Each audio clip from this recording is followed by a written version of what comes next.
So I am here with Reverend Erich Wong. Thank you so much for being with us today and for having a chat with us for our gala evening. Thank you for having me. Of course.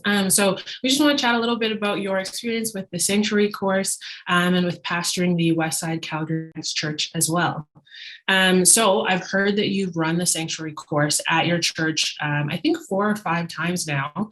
And one of the groups that you ran it with was your young adults and youth group.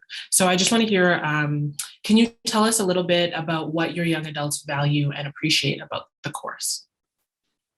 Yeah, I ran it about 4 or 5 times. That's correct. And I think it started around last year, March, when the pandemic just started. I realized that a lot of people were not doing well and they could not connect and they didn't have the vocabulary to express themselves.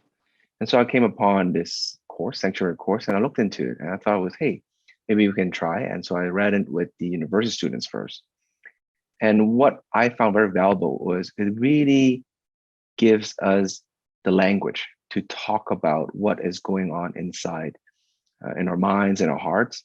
And for the university students, especially, it was very eye-opening to see the church even address this because it has been a very strong taboo, or I would say stigma in Chinese Asian churches. We don't talk about these things at all, and we shy away from it. And to bring this up, it was really valuable to really give them a voice to say, hey, I'm not doing good. And the church is helping us, the church is listening, and we go back to the scripture. So that was very valuable. Yeah. Wow, that is fantastic to hear that the course was able to provide not only the vocabulary, but some of the tools like you're mentioning to really equip people in their everyday life. But I think something that's really important about your story is that it also highlights how it is and how people are looking for the church to be speaking about mental health and well-being, especially as the conversation has become, more popular or more widely talked about kind of in the secular part of the world, but not so much in church. So thank you for highlighting that need. That's very important. Speaking more about your own specific mental health journey, as a pastor, have you found it helpful to share your journey with your church? And what has that experience been like if you have? Yes, I have shared my journey with a close group. I have never really done that until I start facilitating sanctuary course. And I think it brought a lot of healing into myself as well, being able to share that. And I really took note from the sanctuary course. As I looked at the videos, a lot of the people in these videos are pastors or leaders, and they openly share about the struggles. I remember the first one, they talk about the suicidal ideation or thoughts. And for me to hear a pastor say that, it's kind of like, wow, he just said that, right? And it's being broadcasted.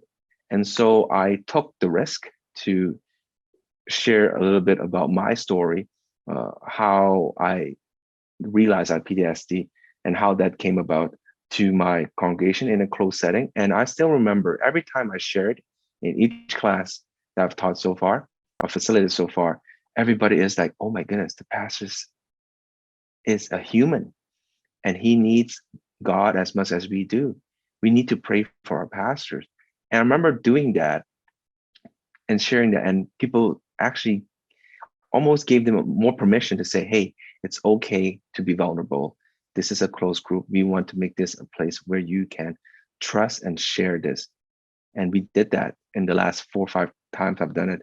And every time I do it, I feel like it really helps someone else to share their part. So that was really helpful, I find. Yeah, it takes an incredible amount of vulnerability to share your story with the congregation, especially as a pastor. And that's incredible to hear how that has impacted people in your congregation.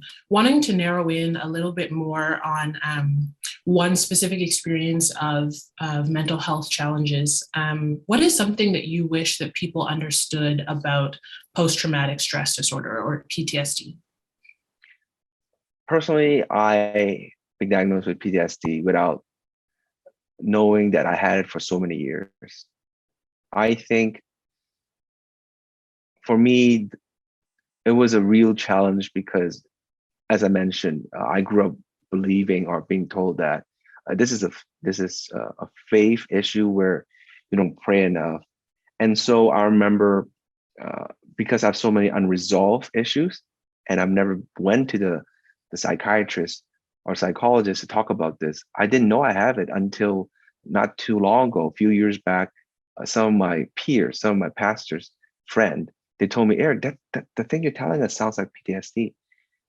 And to hear that, I remember it gave me such a big relief that someone actually recognized that this is not just your faith is too, you're prayed enough. I do pray every day and ask God, but someone telling me that you might need to get checked. So I think I wish that people would just listen to the story. Like I found people tend to reduce us, saying, "Oh, that's just you. It's your problem. Stop doing that. Stop thinking about it." But I could not help it, and it was really difficult. So I think listening is the very important part where people don't do well in general. So I encourage people to listen to the stories that people are going through. What is triggering this, and to help the person rather than just giving them quick solutions. That is a beautiful answer. And that is the last question that I have for you. So thank you so much for being with us here tonight for our In My Shoes Gala. Appreciate it. Thank you. Thank you very much.